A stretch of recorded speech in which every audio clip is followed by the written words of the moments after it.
Debout Congolais, unis par le sang, unis dans l'effort pour l'indépendance. Ensemble, défendons la patrie et gagnons cette guerre insensée du M23, appuyée par l'armée rwandaise. Batela Ekolo, Bindele Koyate.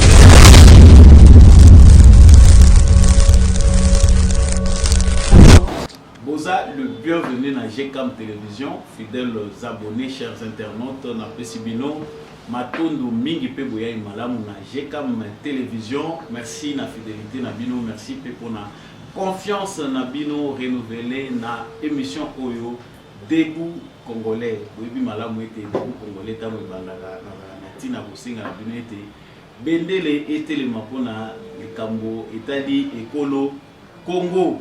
Kasi yango ete émission Oyo Ebanda na rappelera toujours na biso nyonso ete justice ya Nzambe moto moko te aéchapaka na contrôle na yango soki oko échapper na contrôle ya bato mokili yeba ete Nzambe ba échapaka na contrôle na yete mabe nyonso biso to salaka osala yango na nkuku osala yango na poisa yeba ete biso Nzambe za komona yo tôt ou tard nous finissons tous par payer les prix de nos actes. Yango na salaka toujours mbela oyo pona ete biso nyonso te baka ko examiner ba acte biso to kozaka.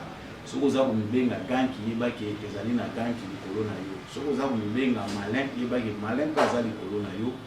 Merci mingi na kozonga na bon sens à travers ba valeur pour ne faire que du bien.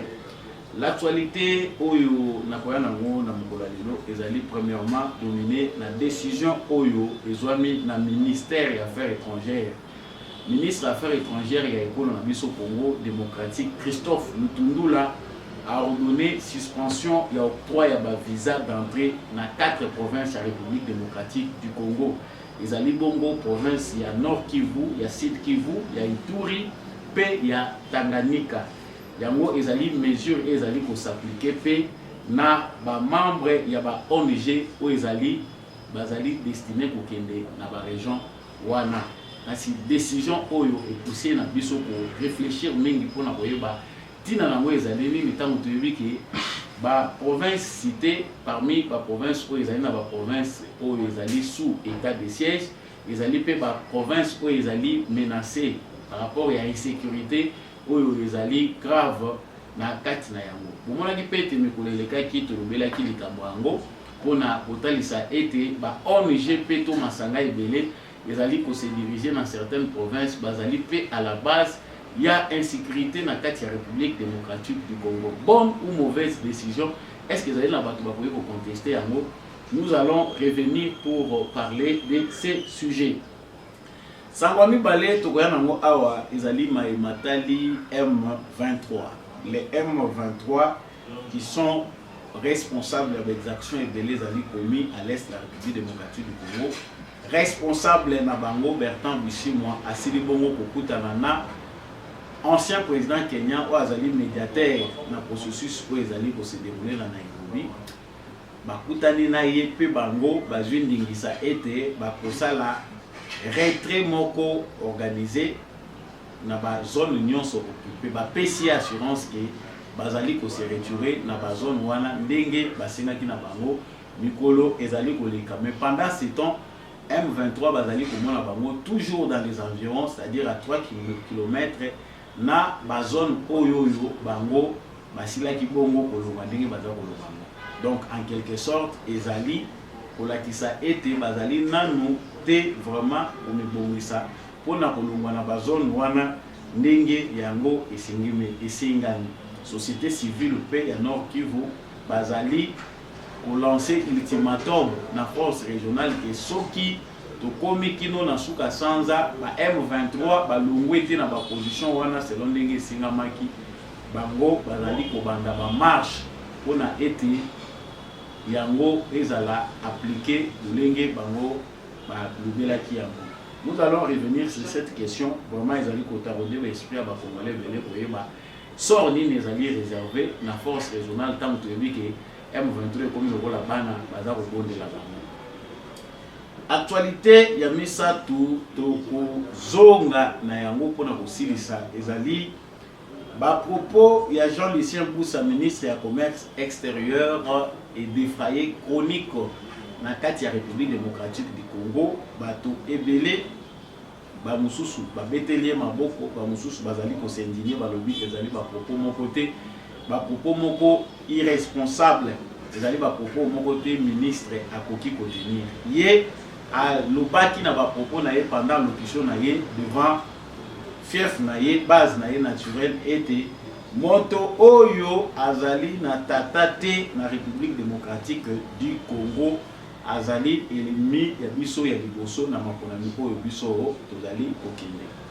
Pona ba mususu ezali lokola appel na violence, pona ba mususu ezali ba propos oyo ezali ko diviser, ba mususu pe ba betaki maboko balobi ya solo tozali ko beta seti na likambo etali politique ya des pères et des mères, c'est-à-dire moto akoki kozwa ba poste clé ya ba institution ya République démocratique du Congo oyo akoki kozala kuna kaka moto oyo azali originaire congolais.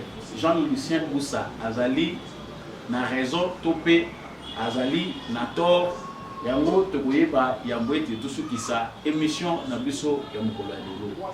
Napesi bino matondo mingi ndenge boponi GCAM na télévision soki eza pe mbala liboso yozolanda samba olonga na etongo GCAM télévision. Abonnez-vous à cette chaîne pour ne jamais manquer notre actualité. Surtout partagez nos émissions et restez FARDC na motema ndenge toujours na mesana kolomba bendele po ya te citoyen ya malonga azalaka soda pona ekolo na ye kanda te zuwa te, mais esengeli tozala biso nyonso déterminé pona cause ya nation. Voilà l'actualité comme je viens de l'annoncer au sommaire est dominée par cette décision prise par le ministre des Affaires étrangères Christophe Lutundula. Ndenge nasilaki bongo kotalisa mo na début émission oyo ministre des Affaires étrangères azui mokano ya ko suspendre octroi ya ba visa d'entrée na 4 provinces de la République démocratique du Congo. C'est-à-dire soki ozali mopaya olingi kokota na République démocratique du Congo ezali na 4 provinces oyo tokoki lisusu koyamba bapaya ndenge wana te. Yango na ba province wana mine ye alobi province ya Nord Kivu, ya Sud Kivu, ya Ituri pe ya Tanganyika. Ba raison ezali concernant problème ya insécurité oyo ba province wana ezali kokouvrir. Et puis mesure wana ezali ko s'appliquer pe na ba membre ya ba ONG. C'est-à-dire lolenge bozali komona communiquer wana le ministre des Affaires étrangères a comméli ambassadeur nyonso accrédité on a koyebisa bango ke visa soki moto ali koya na République démocratique du Congo akoya na ye partout où il veut à République démocratique du Congo sauf na 4 provinces oyo tosili kotanga. Bato belé bazali étonné pona koyoka décision wana eza na bato pe bazali komituna keza manque à gagner pona ba province. Comment doit-on interdire l'accès à ces provinces-là aussi longtemps que bah, hommes d'affaires bazali, bah, ONG ezali ko aider batou sur le plan humanitaire, tout ça ko zo ba aide, ezali na ba ONG ya développement ou ezali ko travailler, ezali na bato belé baza obligé ba kende na contact pour s'enquérir de la situation baza ko uta libanda pe yango ezali ko permettre que ba makambi ya province ezala visible. Pourquoi cette décision? Yambo esengeli toyeba ete ba province oyo 4 ezali ko bunda na likambo oyo itali insécurité. Parce que tant que toza kolobela insécurité na République démocratique du Congo, toza kolobela pe problème ya ba cause ya insécurité. C'est-à-dire insécurité wana eza na ba agent causal oyo eza interne na OP eza externe. Eza na ba ennemi oyo baza à l'intérieur oyo bazali ko favoriser insécurité na ba province oyo tozali kotanga. Ezapé na bateau, bazali banda ya mboka, mais bazali ba instigateur, il y a insécurité dans la République démocratique du Congo. Récemment, toujours na etando oyo na ebi ke bato belé boyoka ki sango wana ki une ONG serait à la base. Il y a manœuvre moko ya kolinga ko assassiner to pe ko éliminer physiquement mokonzi ya mboka Félix Tshisekedi. Quand on va mener une enquête, outre l'ONG française, Oyo, l'ONG française, Oyo, ils ont accusé d'avoir envoyé une lettre empoisonnée au président de la République. Il y a aussi des responsables, il y a ONG Moko rwandaise, Oyo, Bazali qui arrêté comme des espions envoyés par le régime de Paul Kagame. On a assassiné le président de la République pour créer insécurité dans certaines zones de la République démocratique du Congo. Cette question, tout le monde a organisation non gouvernementale oyo bazali ko œuvrer en désordre dans la République démocratique du Congo. Il faut ba konzibata les dango malamu. Ba autorité de la République démocratique du Congo bazana politique moko ya laisser aller. Oui, ça que ba organisation non gouvernementale libérée bazali peut impliquer dans les camps de sécurité. C'est-à-dire outre mascarade où ils allaient tourner avec bato bakei, bazako kabola potopoto, bazako kabola loso, ba ONG ebelé ba kolonango, bazape ba trafiquants. Si ce ne sont pas des gens où peut bazako tambisa minduki, c'est parmi aussi des gens qui amènent des informations dans ba terroristes. C'est-à-dire,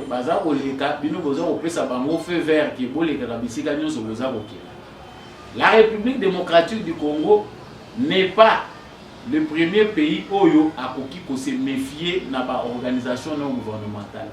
Plusieurs pays de l'Afrique de l'Ouest basali aujourd'hui dans la politique de vigilance vis-à-vis de l'organisation non gouvernementale. Surtout venant des types de pays autoyébi. Surtout ONG où ils ont pays à France, voire même l'Allemagne, l'Angleterre aujourd'hui, l'organisation non gouvernementale où ils allaient dans pays wana, ils ont la structure moko ya renseignement ya baïta wana oyo ba utilisaka soit pour faire du mal à un gouvernement donné, soit pour recueillir des informations na baïta oyo bango bazali coopérer. C'est-à-dire derrière casquette ya ba ONG wana ezali pe une casquette ba agenda caché oyo ezali ya bato oyo bazali koluka ba renseignement. Yango tango Christophe Lutundula azwi décision oyo biso nyonso totali nanu passé ote to wuti totali musala ba ONG eza kosala. Parce que d'ailleurs la plupart des ONG en République démocratique du Congo eza nango ba business. ONG internationaux, même les plus crédibles, aujourd'hui, bazan na kati aventure moko sans suite. Oui, ils ont aussi les bénéficiaires, même il y a badon en mona makambo va se retrouver dans le côté.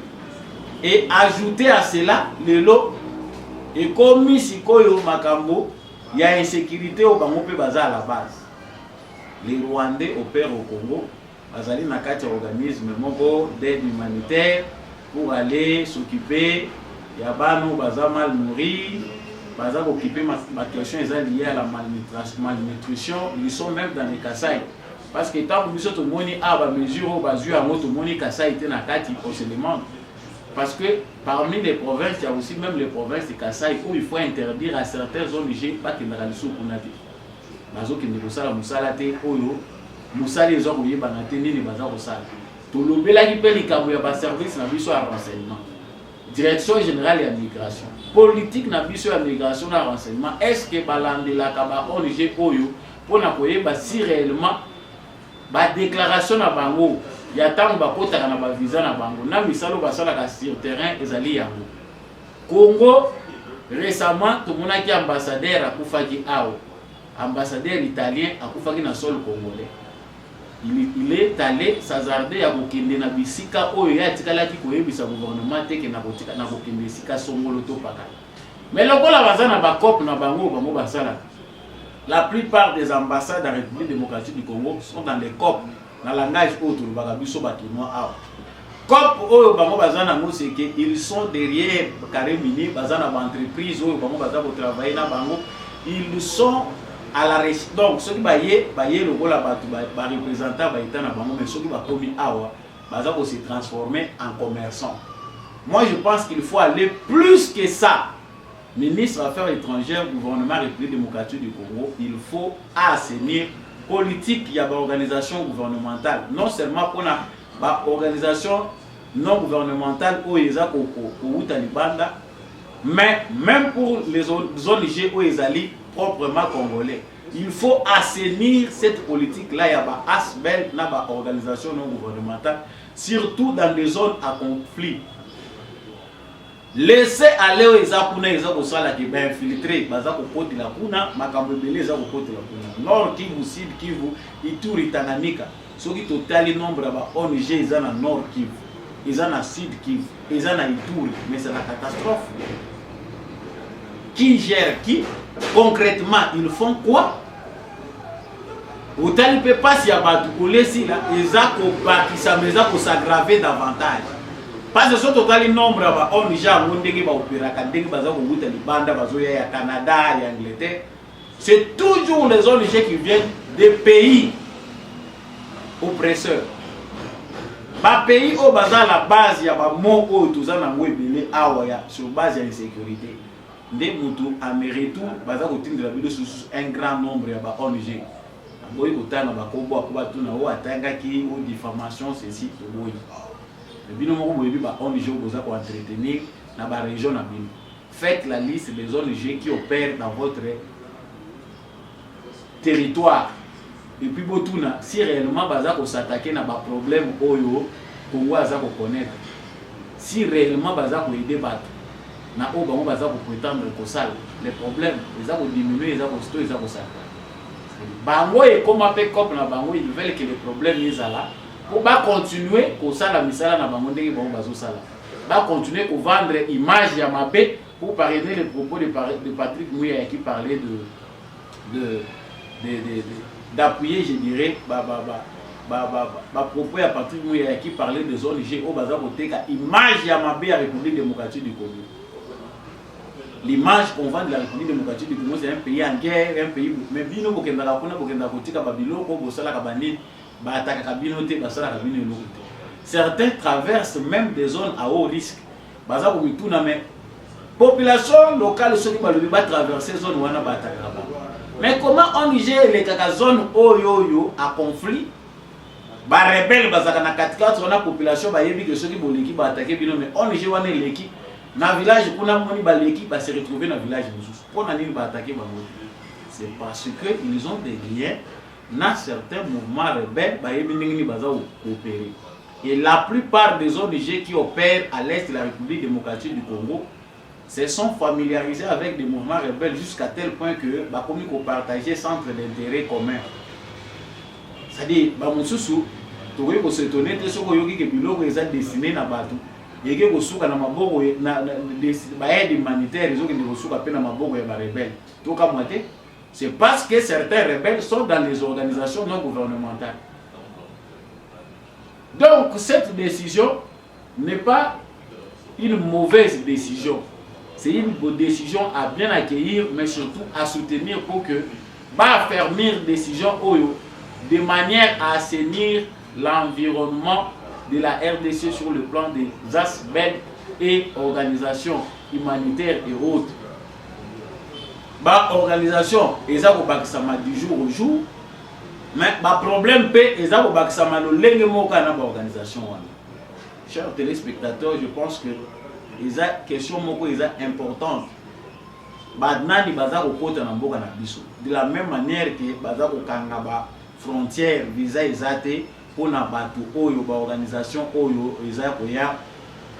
à destination de la zone une très bonne chose qui va peut-être permettre aussi à augmenter la marge de manœuvre pour l'instauration de l'autorité de l'État et puis pour chasser l'insécurité dans certaines zones.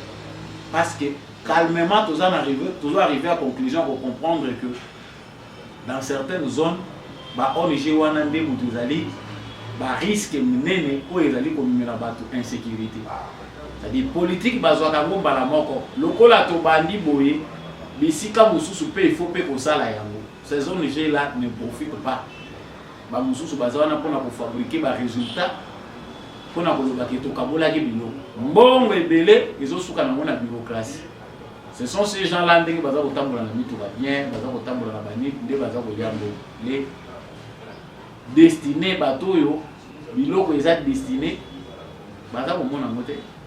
En échange insécurité des années pour s'aggraver davantage. Donc Christophe Lutundula, ministre intérieur, gouvernement de la République, ouvrez grand vos yeux, faites comme nos frères de l'Afrique de l'Ouest, les baza ko sala na Mali. Petit à petit, il faut restreindre l'espace de fonctionnement de ces ONG-là. Il faut vraiment définir la politique qui a géré Bango Malam. Bayaka Kosala Nin, est-ce que Baza Kosala Oyo Bango, Bakomakana Bamikanda na Bango. Il y a des gens qui viennent au Congo, na visé à tourisme, et qui finissent dans des organisations wana non gouvernementales, qui finissent humanitaires. C'est incompréhensible. Musu soyez, ma premier visa, on est tout le monde qui sonia rolé, balobite maman. Donc on fait ça au sous visa. Boyo zana visa te ozo kana molingo du Congo. Grave. Pas de l'année on a beaucoup à batukele. O comment on a ndenge zabu e bateau balela kana basucho na bango wana. Réponse réservée na makambo otoza boloba. Pour la plupart, ils savent que COP est à Koufa. Si aujourd'hui nous voulons aussi nous libérer de l'insécurité, il faut certains agents, certains canaux par lesquels passe l'insécurité, tout boucher en haut pour de bons. Donc, bino commissi business, na bino na kati ya République démocratique du Congo, il y a des ONG. Et il y a même des Congolais qui suivent. Hein. Au lieu de créer du travail, de l'emploi pour que ces jeunes gens-là, Oyo, Bazako, à l'Est, avec la paix, tous ces jeunes gens-là auront du travail. Si risquer cette partie de la République démocratique du Congo, les jeunes peuvent avoir du travail. Mais, politique, les gens ont dit que ils ont l'autorité, ils ont la fondation. Ils ont l'autorité, ils ont créé une ONG. Pour donner quoi? Et ils ont une ONG, ils ont une ONG. Congolais, réveillons-nous. Au lieu de faire des fondations, créer une activité, entreprenez, donner du travail à ces jeunes gens-là. Où ils vont se défouler, il y a une rébellion. À qui on n'a rien appris que manier l'arme, l'axi banca qui mundu qui faut que nous pouvons monter pour le musu, il y a un monde qui est important. Actualité, il y a mis balai, tous à continuer dans quoi il y a problème, il y a rencontre, il y a des responsables M23 qui non conviennent à dialogue. Il y a M23 Bertrand Bisimwa à qui okutana na Uhuru Kenyatta. La rencontre wana selon ndenge basololi ba pesi assurance que bazali ko se retirer na zone wana de manière organisée bazo se retirer ba ko annoncer ba date pour se retirer mais bazali ko senga mingi ete il faut dialogue ezala bangona ba autorité à Kinshasa pour essayer de mettre les points sur les i na ba question moko pour na koyeba ndenge il faut finir. À titre de rappel, toyebi que bapesaki M23 jusqu'au 30 novembre. Bapesi bango jusqu'en décembre que il faut se retirer, se cantonner, cantonnement na bango pe ba désarmer ba.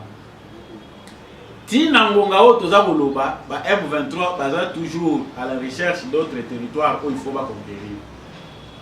Ils n'ont pas respecté ce qui a été dit, ce qui a été décidé na Nairobi. La troisième rencontre na Basizwa. Awa bango baza ko rassurer na Uhuru Kenyatta que non toza ko kitisa mando ki to lobi tozo se retirer. Mais sur le terrain baza wana baza ko observer force à EAC comme le la bateau baza ko forcer bango à vivre ensemble. Ça dit to vanda ka boyi ti to ko mesana. Et ça, le rôle à Bisso, tu dis que tant qu'on va apprendre Bisso dans la classe, les chiens et chats étaient des ennemis. Mais à force, ça va beaucoup la bango ici comme les chats et les chiens deviennent des amis. Et ça, na babanyao, bakomi komela na bango mabele ya bamboa. À force d'être ensemble, ils sont contraints de vivre ensemble. C'est ce qu'on est en train de voir la force régionale avec les M23. Parce qu'on finit par commencer à transformer des militaires en hommes politiques. Alors que les militaires sont censés exécuter kaka ya nani mandat ou les politiciens il y a force et non pas dialogue et comme un échange et comme une rencontre et le politiciens et comme une rencontre entre mouvement M23 na autorité à force régionale toujours solo là toujours un mécanisme pour arrêter na bango cantonnement tout proposer et locaux tout dénoncer qui n'a débuté awa comme une manœuvre qui risque de nous éterniser yango tout ça au monde. Nous pensons bien que le président de la République, après avoir réuni la chef de la MONUSCO, responsable de la force régionale, a associé Bango à Conseil national de la sécurité, parce qu'il y a des choses qui demeurent floues, où ils ont sous clarté Singeli, ils ont mis au clair. Dès le début, non, il y a une confusion dans la communication. Bouye pour Bundisa M23 va désarmer Bango ou bien Bouye pour couper sa explication. Il y a plusieurs éléments qui poussent la population congolaise à être méfiante vis-à-vis de la force régionale. Si koyo awa tolongwe na Kagame baza kozongisa biso na ba Bertrand Bisimwa. C'est-à-dire tout ce que Kagame cherche à travers ces jeunes gens qu'il est en train de manipuler,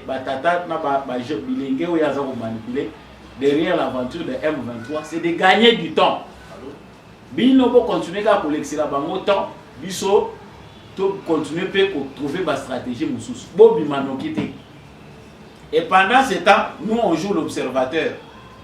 Et c'est M23 a gagné, a bimana ma position. Tout c'est M23, États-Unis a segui. France a segui, Allemagne a segui, Royaume-Uni a retiré aide naïe. Ce sont des choses qu'on ne fait que vivre chaque jour. Pendant ce temps, les Congolais vivent dans Bazam. Les Congolais vivent dans des conditions inacceptables. La force régionale est obligée de la base de la M23. Rumangabo, la force régionale faire des Sayate, à 2 km, 3 km, cantonné wana. Bakei va trouver les sous village mususu ba botoli bakangi les sous. C'est-à-dire l'aventure ici vise à éterniser ce processus. Kagame qui a compris que bataille les amis ciblés vis-à-vis naie, c'est qu'il faut faire c'est créer un chaos. Tout pesto occupé bango na likambo mususu. Pendant ce temps ba osala kwa bazo bossa na biso ba ke ne s'occuper na likambo wana. Allez, ba réfugiés congolais M23 bon argument non biso ba M23 toza ba congolais tozo bunda pona ba réfugiés congolais baza éparpillés ba kimaki guerre pe ba exaction au phare de sazo sala il faut ba rozonga na Congo. Voilà notre argument tozo senga to kutana na médiateur pour to solane makambo. Ça c'est l'ère diplomatique qu'ils ont créé pour faire passer les temps. Ça c'est une question que le gouvernement congolais doit exploiter sérieusement pour répondre na Nations Unies pour émissa ba président de la région de l'Afrique de l'Est que ba congolais bazomona clair parce que awa tozo lobawa biso ba musu tozo kolo il y a des gens qui sont encore tolérants mais il y a la plupart des gens ne tolèrent plus ces manœuvres là. Société civile a ça la pression. Ce qui force régionale, date où tu peux sibino, tu moni beaucoup qui cité où il Obama qui toujours côté na balabala. Ah, c'est ça vraiment être vrai Congolais. Ça on ne peut pas condamner ça. Il faut que les Congolais soient debout. Parce que tu as vu bien que la force régionale est venue contre les grés des Congolais. Force régionale de côté na Congo pendant moment où les Congolais a matissé température pour les Nations Unies. Parce que enfin, tant que le théâtre les Congo, on arrive ici à comprendre que les Nations Unies, qui a plus de 140 États, ceux qui 150 quels mais avec tous ces États, on va nous dire que ceux qui les Nations Unies ont échoué, pour déloger M23, pour mettre à genoux un seul mouvement rebelle. À quoi serviraient les Nations Unies pour la planète, la mission où on va confier? Donc, nous avons ici les Nations Unies incapables de trouver la paix pour un problème, il y a une rébellion à l'est du Congo. Tout de suite, on a ça à comment les Nations Unies sont complices dans cette aventure qui n'honore pas.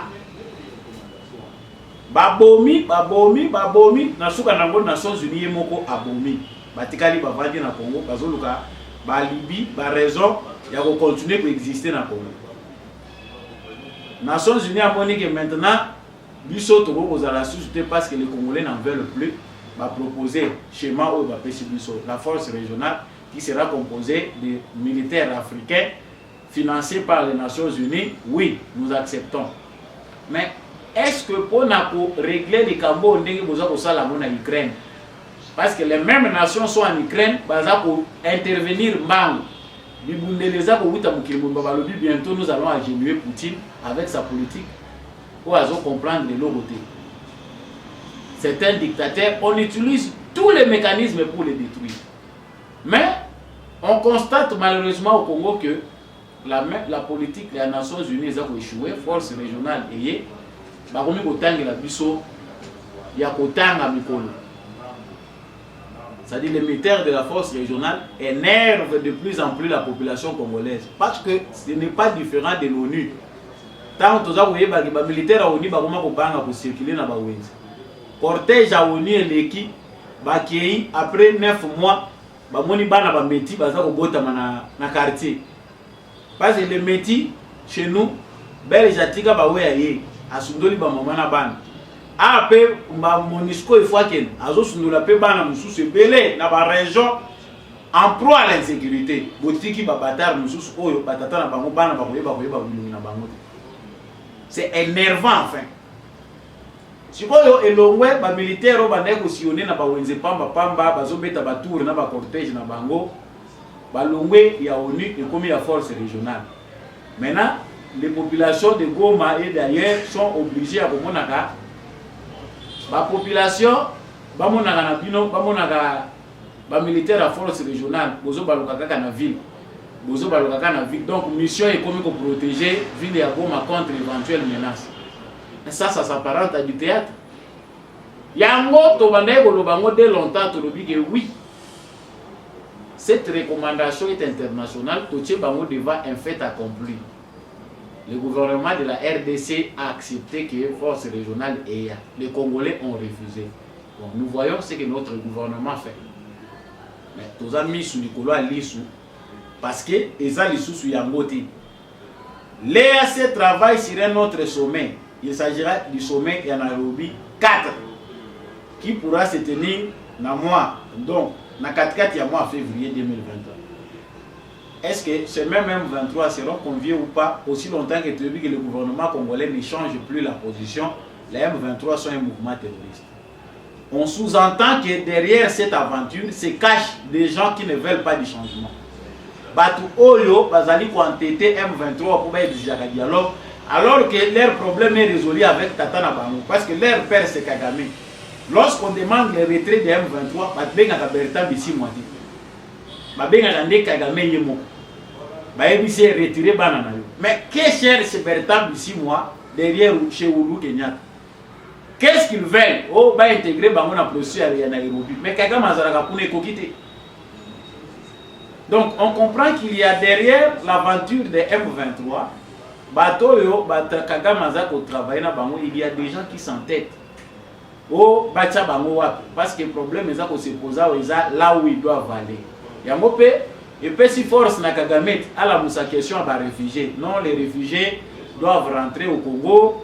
Aussi longtemps qu'on sait qu'au Congo, la communauté internationale fait pression pour qu'il y ait élection dans les délais. Maintenant, vous voulez que Kagame prenne d'autres Rwandais, ajoute dans une crise qui existe déjà au Congo, qu'ils aillent s'enrôler là-bas pour pas comme Alissus va faire la crise Moussous. Chers Congolais, le complot est connu. Il y a des gens qui ne veulent pas du changement.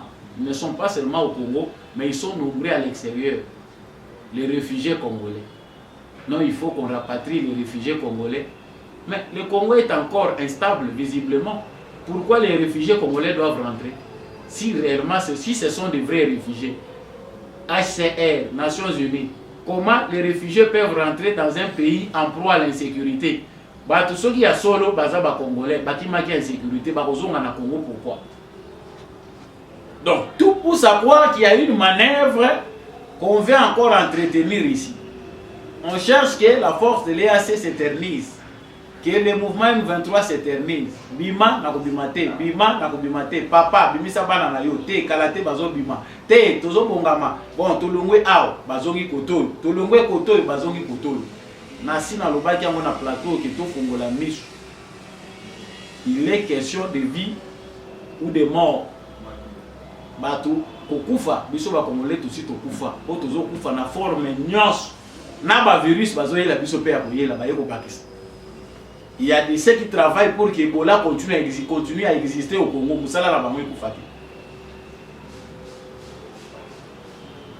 Ce sont des choses qu'on comprend. Que et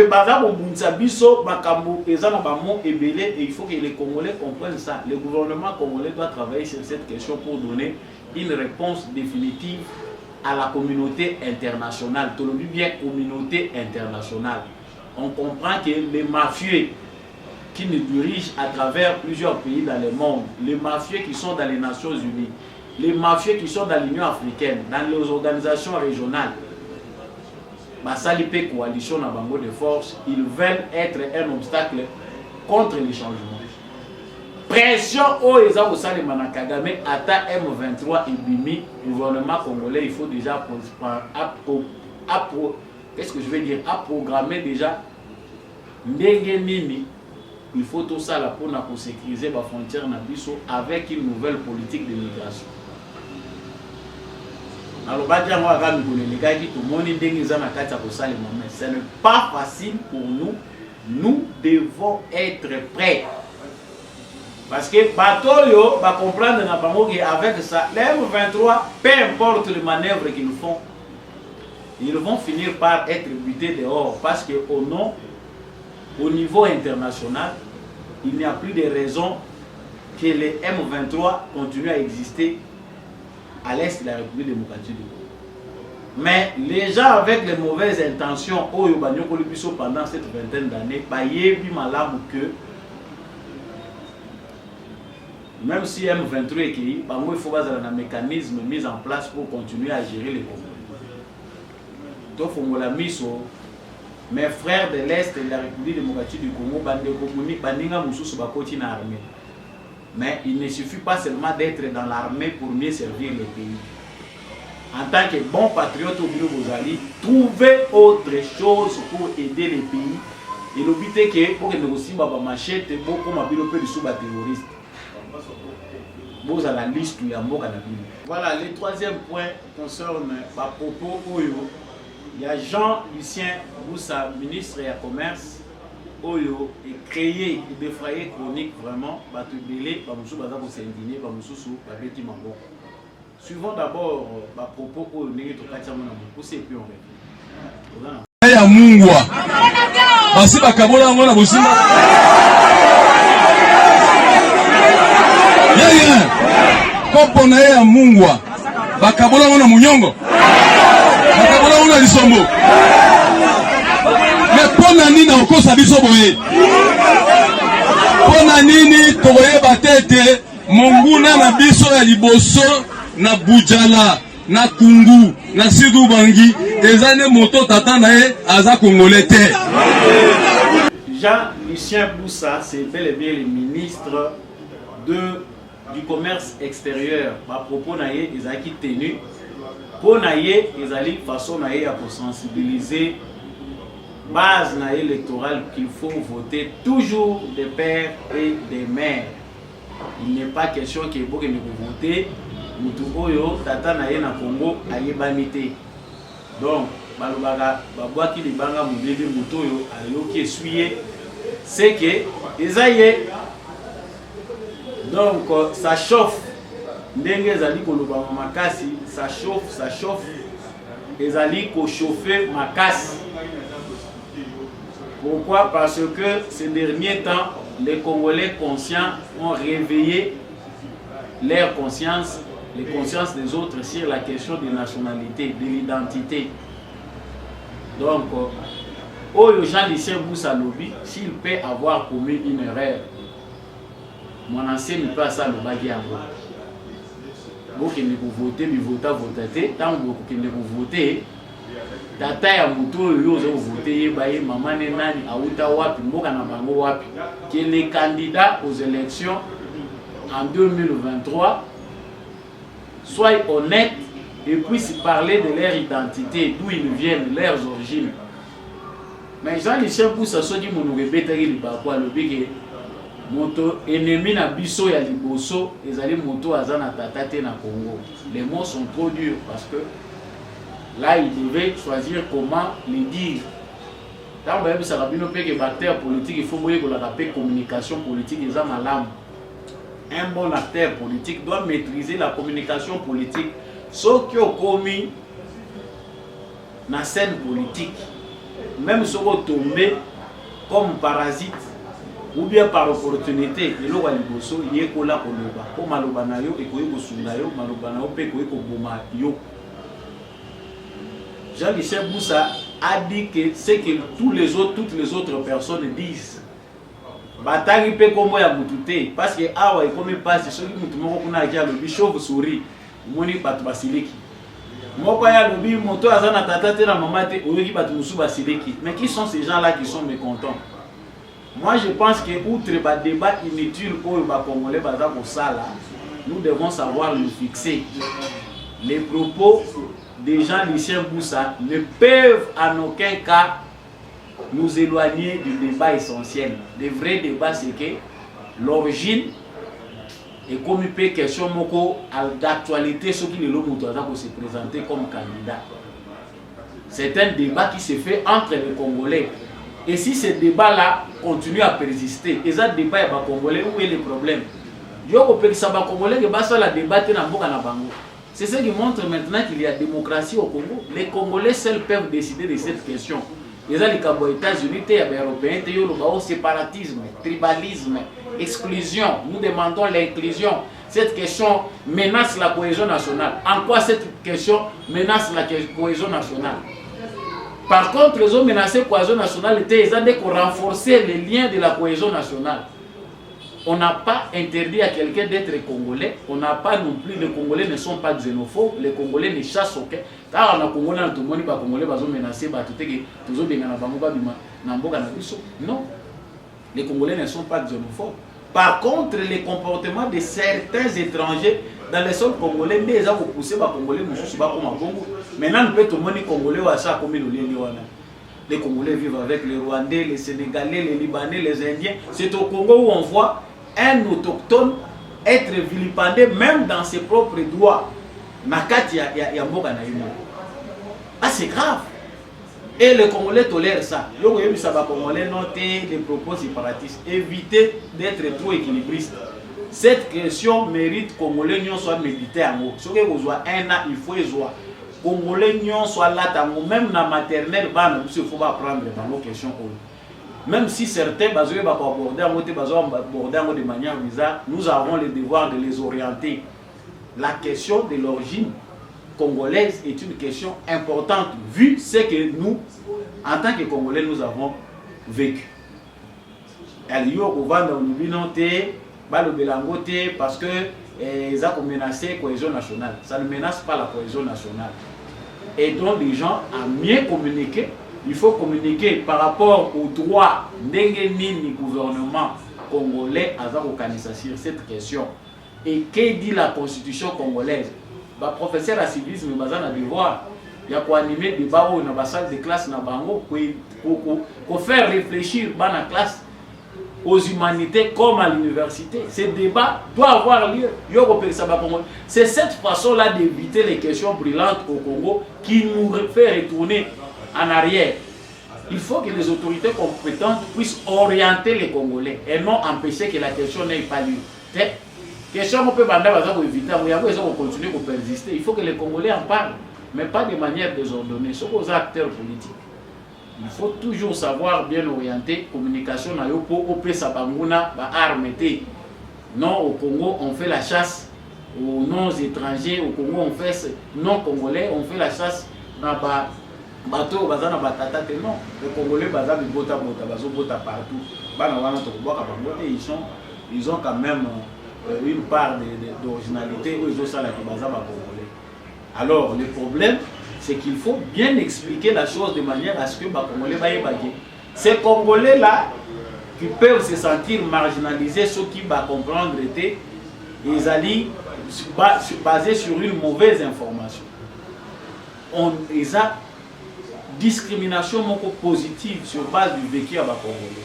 Si un métis qui a soit une mère congolaise ou un père congolais se retrouve exclu par rapport à l'exercice dans la gestion, dans certains postes clés, il y a République, c'est normal pour sécuriser le pays. Et il y a déjà des Congolais, je félicite nos frères congolais, Oyo, ils ont accepté la question Oyo calmement, sans qu'on nous camakam.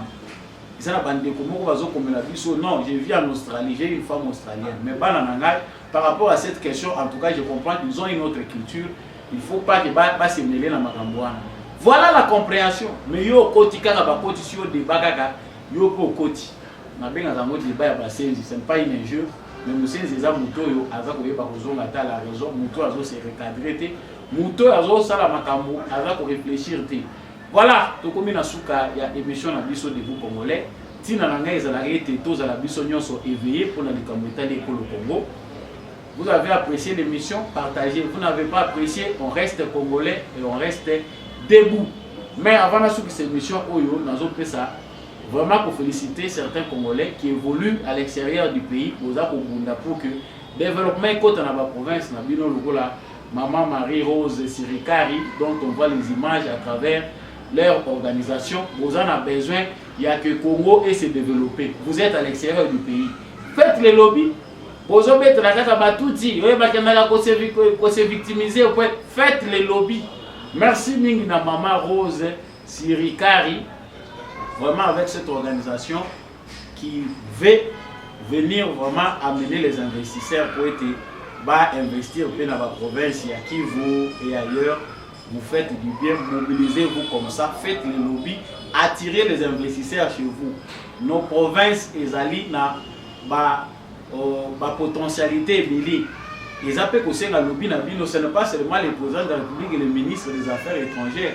Mais il faut que vous, Congolais, vous puissiez vous mobiliser aussi à l'extérieur. Faire les lobbying sur le plan sportif.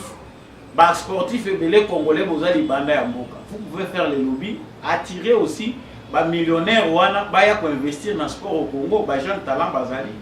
Beaucoup pour attirer, il n'y a pas que les minéraux au Congo. Vous pouvez aujourd'hui, la diplomatie se fait aussi avec la mobilité des citoyens, la force qu'ont les citoyens de faire parler de leur pays. En tout cas, merci Mingi, Maman Rose Sirikari aux États-Unis, dans l'État de Maryland. Vraiment, faites comme cette dame. Merci Mingi Nandekombi à chaque fois que vous avez Oyo pour émission Oyo et comme la Bino, na Pessi, Matondo Mingi na papa Jean-Louis Chimbalanga, l'homme de la vérité des journaux, Maman Bilonda, merci beaucoup à vous, merci à Maman Lisette Mondendou. Merci Mingi na papa Kennedy Mukendi. Je remercie aussi monsieur le maire Boniface Mpunga. Voilà, et pour terminer, merci aussi à maman Sylvie Kaïba qui nous fait vraiment le plaisir de partager l'émission de vous Congolais. Merci à vous. Je sais que vous êtes parmi les meilleures auditrices de l'émission de vous Congolais. Je vous salue. Et merci à tous les autres membres anonymes qui ne veulent pas peut-être faire entendre leur nom. Merci à vous tous parce que je ne peux pas tous vous citer. Du soutien que vous apportez à cette émission de vous Congolais. Restons Congolais, c'est dans l'unité et dans l'amour que nous allons reconstruire notre très et cher beau pays. Je vous dis au revoir.